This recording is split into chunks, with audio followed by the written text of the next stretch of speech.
I sent you guys a packet of photos. Yeah. So feel free to go to the first page of that packet. Please don't look ahead to the later pictures. And you should be seeing number 10.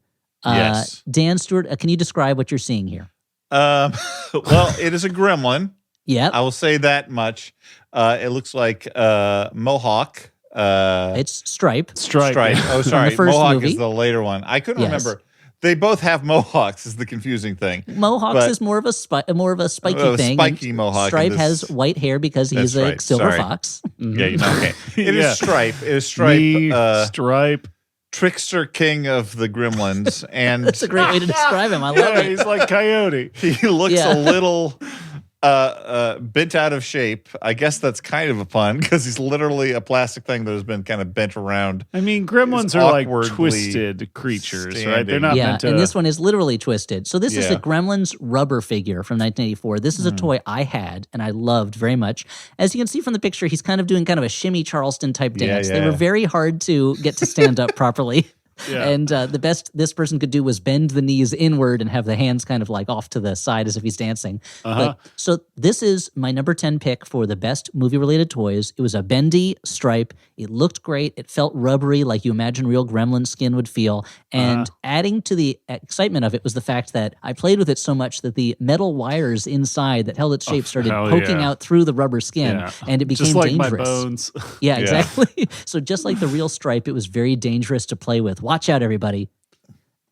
And also, you shouldn't get it wet because it would not dry. It would just smell. Yeah, that's good point. Did you ever try feeding that shit after midnight? Well, I mean, it would be pointless. He's a gremlin already, but What happens? What happens if you feed a gremlin after midnight? Does it become a super gremlin? It does become. I have to assume it becomes a super gremlin, or it goes back and becomes a mogwai. No one ever tried it before. Whoa! So that's the Gremlins figure. Do you guys have any Gremlins toy memories? I don't have any Gremlins toy memories. A couple years back, I think it was our first Christmas together as you know, partnered in any way.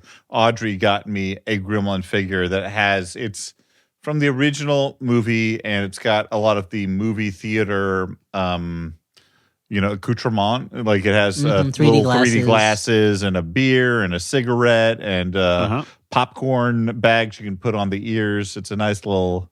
I've lost at least 2 of these smaller items that came along with it already, but I am very fond of my Gremlins figure. What about you, Stu? Yeah, so just like you guys, I love Gremlins 2, and when Gremlins 2 came out, there was I think Topps put out a series of trading cards, and I obsessively collected them. At the time, I probably should have identified this as a signifier of upcoming addictive obsession habits, and I should have nipped it in the bud. Unfortunately, I did not. Yeah. And then at the same time, I was playing the Nintendo game Gremlins 2, which was based on the movie, and that was the first Much like Nintendo the Birds game. was based on the Birds. Yeah. I think that was the first Nintendo game that I beat, and I remember taking a picture of the end game screen. That couldn't have been the first game I beat. DuckTales is the first game I beat. Yeah. But I feel like Gremlins 2 was a game that I beat, and I'm like, hell yeah. So I took a picture, and I sent that shit into Nintendo Power. Did not hear back from them. Oof. Their loss. That was Their a fun mistake. game. I look, no shade, Stu. A little bit of an easy game, but a very fun game. Well, why do you think they didn't print it in Nintendo Power? Yeah, they sent it in a nester, opened up the envelope, and was like, "This easy stuff, not magazine worthy." Yep. You know what I just remembered that I had that I really loved was I think it was like some sort of fast food tie-in. Maybe I had a series of records that told the story of Gremlins. Yes, I had those also. Yeah, and there were storybooks that told it in order. There was one called Billy's New Pet or something like that. And anyway, I had a lot of Gremlins toys as a kid. A lot of them are still at my mom's apartment. We had so many gizmos, but this one I think has disappeared, which is good because it was lousy with gizmos. Always a gizmo, never a Stripe. We had gizmos up the wazoo. Anyway, so let's move on to the next one. Don't scroll too far. Just go to the next page. Okay. Just go to the next page. Scrolling ahead. Oh. Okay, so now we're going to number 9. This is Showtime Beetlejuice from 1989. Yeah. Dan, can you describe this toy? This possibly ill-thought-out toy. Yeah. So if you imagine in Beetlejuice where he says, "It's showtime," that is what makes this Showtime Beetlejuice, because he's got the like the carousel head hat kind of thing with like bat wings around. He doesn't have the long hammer mallet arms that he does have at that point in the thing, but they have tossed in on the side a banister Beetlejuice snake, the snake with the Beetlejuice head, although it is really tiny. It looks like kind of it's like smaller than his arm. Yeah, it's made kind of attached to his arm. And here, according to the packaging, it's called a Rotten Rattler. And so the reason I included this was my first experience with Beetlejuice, was seeing this toy at a friend's house and having no idea what it could possibly be. That it does not look like the Beetlejuice character very much. Like the sculpt does not look like. Yeah, I'm sure you were able to easily extrapolate what the plot of the movie was. It was like, okay, this guy has a carnival for a head. He's about probably this a couple ghost that die in an accident. It was tragedy, amazing. Really. I feel like my first experience with Beetlejuice was this toy, then the Beetlejuice cartoon, and only many years later the movie. So for years, I thought that Beetlejuice was the star of the movie Beetlejuice, and didn't realize that, if anything, he's the villain of the movie. But yeah, I always thought it was a strange choice to make your Beetlejuice figure from one moment in the movie when his head is misshapen and he's turned into something else. We have to talk about that in the upper right corner of the packaging. We have a Beetlejuice who has, again, he's got human legs and arms and hands, or at least Beetlejuice human legs, arms, and hands. But his face is sort of the snake Beetlejuice. Yeah, he's got like a snake head. Like he's one of the bad guys from the Forgotten Woods. What's that word balloon say, Dan? The word balloon says, "Can I be scary or what?" And then above that, you'll notice it says ages 4 and up, which seems wildly inappropriate. Yeah, very. To have a 4-year-old playing with this. Very optimistic. There's something, and and I'm going to touch on this actually in the He-Man live show, is the inappropriateness in the 1980s of what materials were deemed licensable for children's merchandise. It was just like anything goes, and it doesn't matter how scary or R-rated the movie, And this is after the Saturday Night Live Dan Aykroyd sketches where they make jokes about toy manufacturers not giving a fuck about killing kids with their horrible toys.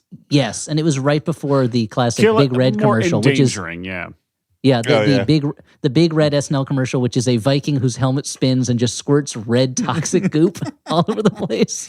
Mm-hmm. So yeah, people knew that kids played with toys. They didn't think like, oh yeah, an adult would like this. At the time, toys were for kids, So let's move on to the next one. This is a slightly more modern toy. Let's go to number 8. Mm-hmm. And I'm sure you recognize all the characters in this. Yeah. This is a Star Wars set. These are some of your favorite characters: Zet Jukasa, Baron Papanoda, Tyr Tennille, and Chi Ikiri. And this, of course, everyone knows that this is the Star Wars Lucas Collector's set, which is the set collecting all the characters George Lucas and his kids played in the Star Wars prequels. And I gotta say, it's a pretty cool move for a dad to do that. Yeah, I mean, that's a fucking flex. That's amazing.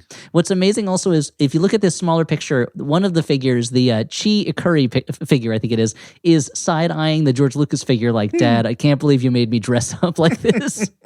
But one of my big regrets is when I got a tour of Industrial Light and Magic years ago, is not buying this in the gift shop that they had, because I just thought it was such a crazy thing to have, where it was like, yeah, I love Star Wars so much that I want toys of the creator's family that I can especially play because with. like in terms of being in the movie, I don't know actually what these characters are, but they kind of all they give the vibe of like, oh, they would be standing behind Queen Amidala in one scene. Yeah. Yes, very much so. These are not major characters, but Star Wars has never let that stop them from making a toy that a character only appears in one frame, Like, it's one thing to do this, and it's another thing to wear, like, as a wrap gift for Peter Jackson, some of the crew got together and hired the Perry twins, the miniature sculptors, to sculpt up a set of figurines of Peter and Fran and their kids as 28 millimeter figurines, which is amazing, and I think that's super cool. And he also commissioned those same sculptors to sculpt up a line of New Zealand World War I infantry, which is super cool too. Oh. But he didn't try and sell them to people that aren't his family. Yeah, he didn't package them and then sell them. You'll notice also it says in the corner here, ages 4+. 4-year-olds love to play with George Lucas's family members. It's just they love it. It's a weird flex to be like, you want a complete Star Wars figure set? Buy my children. So let's move on to the next page. Yes. Now this is a more niche, wow. even if anything, an even more niche product than the Lucas family figures. Yeah. This is from the Silent Screamers line from 2000-2001, which was the strange thing of they look like McFarlane toys, but they're not McFarlane toys, where they are horror toys of characters from silent movies. And this is Maria from Metropolis. And here's what I like about it. One, yeah, I want a figure of Maria from Metropolis. Maybe the greatest robot in the movies. I mean, it's like C-3PO, but a lady. But the things I think are funny about this is that the sculpt for this figure has made her boobs so much bigger than they are in the movie. they're ginormous. Yeah, well, also she's sitting with her legs splayed wide apart in the packaging. Like, yeah. Mostly in packaging, you just have like someone just standing there. But this is Maria spreading this robot. Yeah. Well, she's sitting on the throne where she loses her robot shape and becomes Maria, taking the form of the worker's daughter Maria. Yes. But there is something. Yeah, it does look like her legs are kind of cocked at like a sexy angle. You know, guys. And I want to talk to you. Is there anything nerdier than, and I have a reason for asking this, is there anything nerdier than buying a kind of gritty action figure of a character from a silent horror film from the 1920s?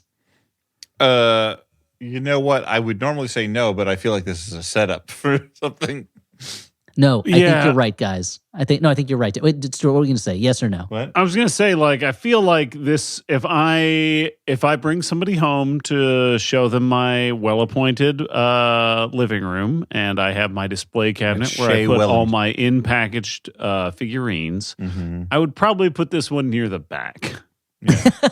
Now, I'm asking you this because I did not own this figure, but I did own a different figure from this line, the Caesar the Somnambulist figure from the Cabinet of Dr. Caligari. Who, that figure, it's super, Edward Scissorhands gothy looking, but it also kind of looks like the artist Michael Allred, creator of Madman. Now, I want you to scroll down. There's a runner-up for number 7 on this list. If you go scroll down just the next one. Okay, hold on. And that... runner-up.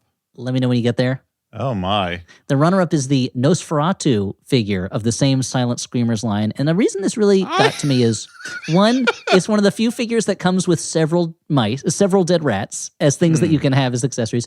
But also, I think it's possibly the least anti-Semitic Nosferatu I've ever seen, which really hit me, that they managed to make one that did not feel like it was a cartoon in a Nazi newspaper.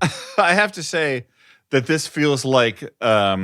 the spitting image version of Nosferatu, the British puppet satire program, like they did a version. It's very Punch and Judy Nosferatu. Yeah, it's a little distorted from what you know from the F.W. Murnau movie. I feel like the packaging makes some promises that I don't know if it's going to be able to keep. Like it says, featuring skin burns when exposed to sun. Yeah, I never had this one, so I don't know if that actually happened or not. Seems like it's hard to keep it mint. Base with extra rats. Oh man, yeah. Huh. Like I get it. One rat is fine, so guys. many rats. And you'll notice that this one also, the base connected to the base of the Renfield figure, which was sold separately. But you're right. These figures were done with like this, this kind of twisted '90s kind of like distorted goth style. There was around this time that they had these like twisted Wizard of Oz figures too, where they were all kind of like tough and scary. And it was along those lines. It was in that kind of Marilyn Manson, we're going to take Alice in Wonderland or whatever and make it Cormac McCarthy twisted. Elliott, would you say this is your daddy's Nosferatu? I would say this is not your daddy's Nosferatu because your daddy didn't have a Nosferatu. Your great-grandfather had a Nosferatu. Yeah. So before we take a brief break for ads, I want to just go down to one more. I want to go down to the next one. Go down to the next page. So this is number 6. Don't scroll past number 6. And so Dan, can you describe this? Or Stuart, you describe this figure since you had such a reaction to it. Well, it looks like a shirtless, unmuscled man with a mustache, described as German mechanic action figure from Raiders of the Lost Ark. Yeah. That's right. And you'll notice that somehow, according this picture I took from the internet, it was on sale for $2.11, which is a strange price. It's a strange number to put on a price tag. I would like to highlight the inset. There's a little inset picture of the figure in action that says "Quick Action Arm for Realistic Play." Because that's what I'm looking for. I don't know what unrealistic play would be. Like, I'm sorry, Bobby, you're moving that action figure around, but it just doesn't feel like a realistic play to me. So, and again, ages 4 and up. Ages 4 and up. The character of the beefy Nazi that punches Indy in the face before being killed by a propeller is for ages 4 and up, of course. Now, this figure, what I like about it is partly, one, it's a character you would not expect them to make a toy of. He's only in one scene, and there's nothing particularly distinctive about him other than being bald and having a mustache. 2, that they call him German mechanic as opposed to like Nazi soldier or something like that. Because the fact that he's a mechanic doesn't really play into his character in the movie. He doesn't wield a wrench or anything. Punches. But also that when you look at the actual figure itself, he just kind of looks like a dad. He looks like a dad who took his shirt off to wash the car. Yeah, he looks significantly less intimidating than he does in the movie. In the movie, you're like, oh man, this dude is going to fuck Indy up. But the figure, you're like, oh, nothing. Oh, he's a little potato. Yeah, no, he's got a dad bod a little bit. He's, a little bit. He doesn't have enough body hair to be a bear, but he's got nice mustache. I like that this is a Kenner figure. Kenner obviously known for the original Star Wars action figures. Did they do G.I. Joe as well, or was that Hasbro? G.I. Joe is Hasbro, I do believe. But Kenner, of course, famously got the Star Wars license and rode that to the money bank, as opposed to I don't know the other kinds of banks, to the goblin bank, sperm bank, where they'd be like, "Why are you bringing these toys here? This we don't want people to use these while they're delivering." Or the blood bank, which is where Blade hangs out outside waiting for suckheads to walk in. And he's like, I'm going to smoke y'all. Now, this one doesn't come with any accessories, but if it did, I imagine it would come with like a can of beer and probably like a little portable black and white television set that it could prop in a garage on top of a workbench. Or like a folding chair. Or a pretzel. Or a pretzel would fit really well. He's a German mechanic, like a big pretzel, doughy pretzel. I would love a pretzel. Come on, Kenner, give him a pretzel. Come on. Hang out with that guy with a pretzel German. And some beer. Yeah. So you have to imagine that at some point, a kid got this toy, took it out of the package, of course, they want to play with it, and then left it in a box, and that someone then found it without the packaging and was like, why does he have a shirtless, hairless bear daddy? Like, why does he have a toy of this? Because there's nothing else about him that particularly screams adventure. Now was Roadblock the G.I. Joe guy who kind of looked like this, or was that Leatherneck? I mean, this guy reminds me of Sergeant Slaughter, but without the hat and the sunglasses. So let's go to number 5 again. Don't skip ahead. And you're going to see, I think, one of the classic tie-in figures. Dan, tell me what you see. It's Bob the Goon from Batman the movie. That's Tim Burton's original Batman from, what is it, 89, I think? 1989. I forget the name of the actor. He was in a lot of Jonathan Demme movies. Stop making sense. Yeah, classic character actor, Bob the Goon. He's got a Uzi, he's got a knife, he's got a hat. And apparently, according to this like Wham, balloon here, he's got a button-activated power kick. I want to see that shit in action. Or, as it says, coup de pied mécanique, action par un bouton. Yeah, so this might be a Canadian package. It lists everything in English and French. This is Bob the Joker's Goon, as portrayed in the movie by Tracy Walter. And it is. This was one of your first movie-based bad guys in toy form that I remember as a kid, and I have to admit the character of Bob the Goon didn't make a huge impression on me in the film, but seeing the toy, I was like, oh, I guess he must be a major character. What's so striking to me about this toy is that the figure doesn't look like the actor, and doesn't even look like the picture of the actor on the packaging. Instead, it looks like on the packaging also doesn't look like the actor. It doesn't look like the actor. That's true. I would say the picture on the packaging looks a little bit more like the actor. And the figure looks more like if Willie Nelson had played Bob the Joker's goon. Sure. The picture on the packaging looks more like Billy Jack. Yes, he looks just like Billy Jack. If Billy Jack went bad. They had all these Billy Jack figures sitting around. Now, I got to say, you said that he's a bad guy, and you know what? You can tell he's a bad guy because this is for ages 5 and up. Yeah, this is not for kids. Only 5 and up. You can't have Bob the Goon. And of course, his accessories are, I think, as Dan mentioned, a gun, a knife, and his hat, so that his hat can come off when you need it to. And go, woo! Yeah. When he sees Batman's secret identity and his fucking hat flips off his head. And you gotta give them credit over at I forget which company this is. You gotta give them credit that with Star Wars, they'll make up a whole name and a backstory for every figure, even if it's not in any way connected to what happens in the movie. But with Bob, not even a last name. He is Bob. He is the Joker's goon. That is all the information you're going to get. Yeah. And I hope you enjoy it. To be honest, he looks more like Bob from Twin Peaks than he does like Bob in the Batman movie. So, which I would say is for ages 6 and up at least. At least, but maybe it's a hidden Batman Twin Peaks crossover, which would have been great. Dan? Here's something significant I would like to say about the picture of Bob the Goon. So he's wearing a hat. If you look at the head, that is significant. Yep.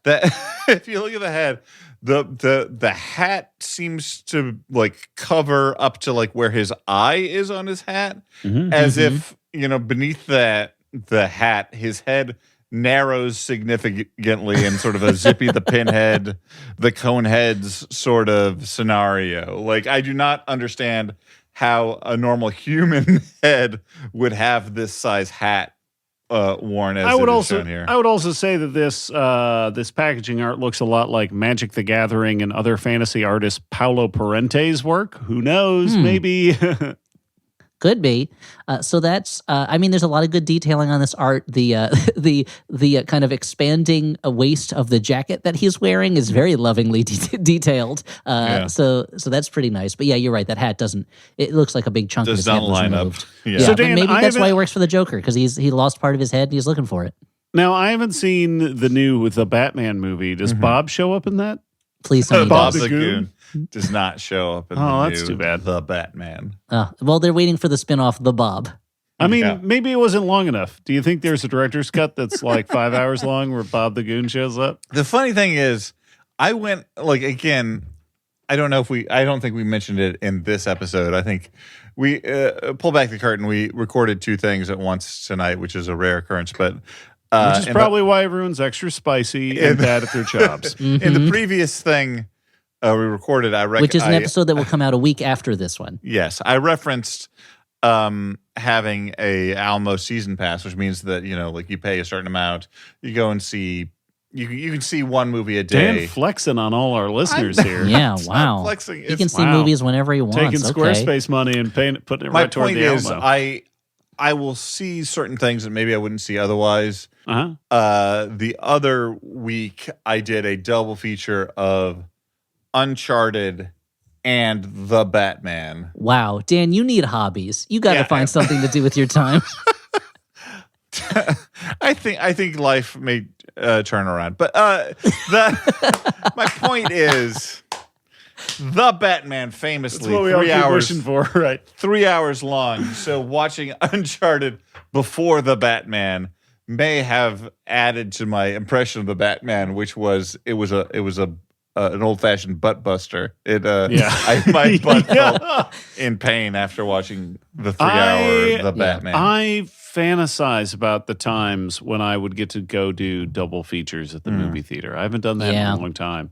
I have not done that in a very long time. Still, my best one was The Witch. Or no, it was Upgrade followed by Hereditary. Oh, what a fucking double feature. Yeah, wow. I was fucking wasted by the end of that shit. Yeah, if anything, I can't argue with that other than I would probably switch him. I feel like upgrade would be a little bit more fun after the. Well, why don't you go back in time and tell Stuart years ago to do it the other way, Dan? When people first see Tony Collette crawling on them walls, everyone's hooting and hollering. It rules. Yeah. No, that's a fun one to see in the theater. Oh, what a movie! That has one of my favorite floating body effects. Hereditary.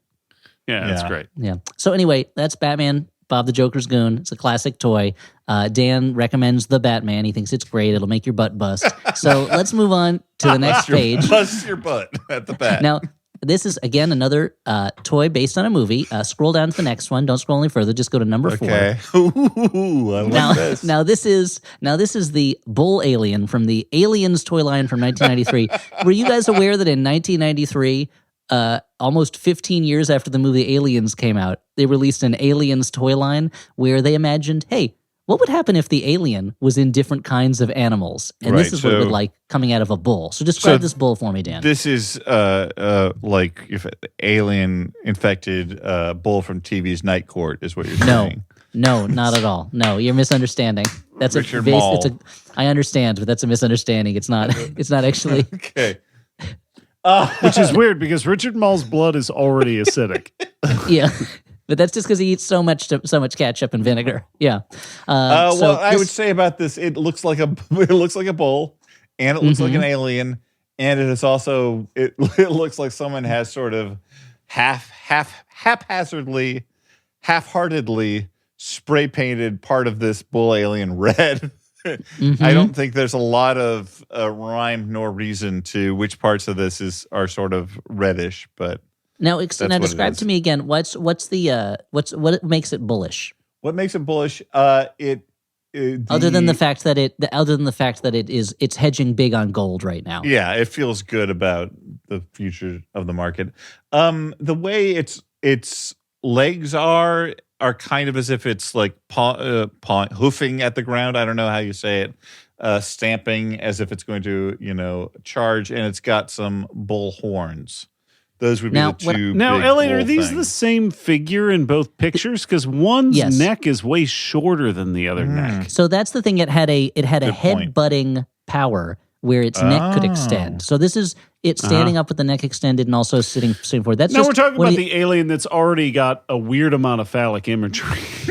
Yes, and now it also has an extending veiny neck as well. Yes, you've understood it completely. Yeah, that was H.R. Giger's fucking design notes to the bull alien design. I should also. You're going to be happy to know that there's also a gorilla alien which had a head that you could squeeze and water would squirt out of it. Just continuing that imagery. Now, the thing I like about this, the bull alien in particular, I love the horns. It makes it look satanic, like it's a demon alien. But also, you can kind of build your own story around it. Like, hey, what if Ripley? She's had a hard time with all these aliens. She just wants to take a load off. She goes to the Calgary Stampede, the famous show in Calgary, and she just wants to take in some bulls at this rodeo show. But then, there's an alien inside one of the bulls.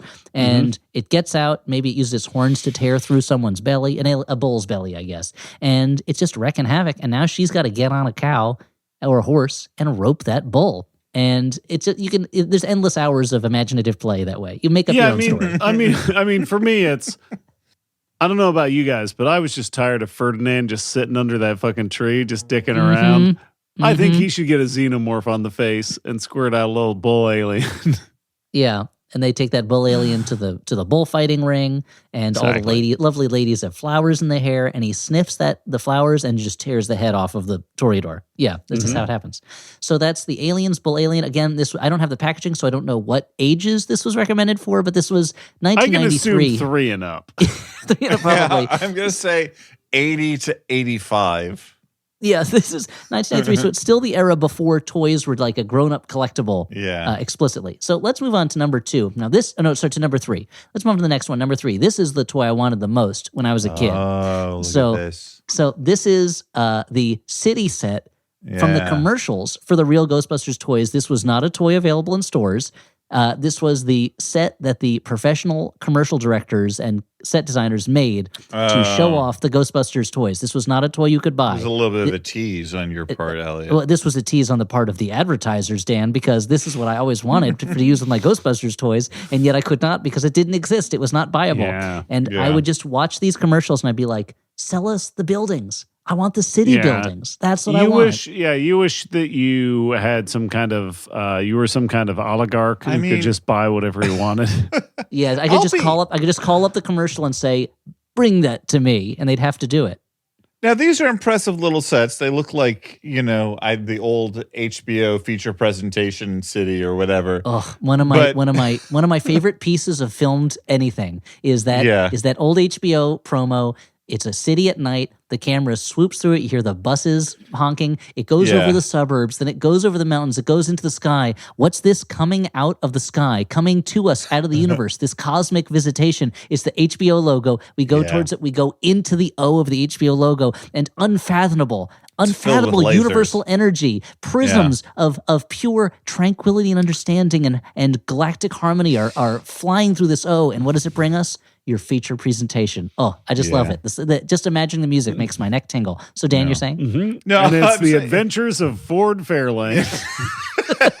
It's like this camera takes you up. Pluto Nash. It takes you up out of the mundane world of every now and up into the sky into a magical place where the toy is constantly playing, starring Richard Pryor. Yeah.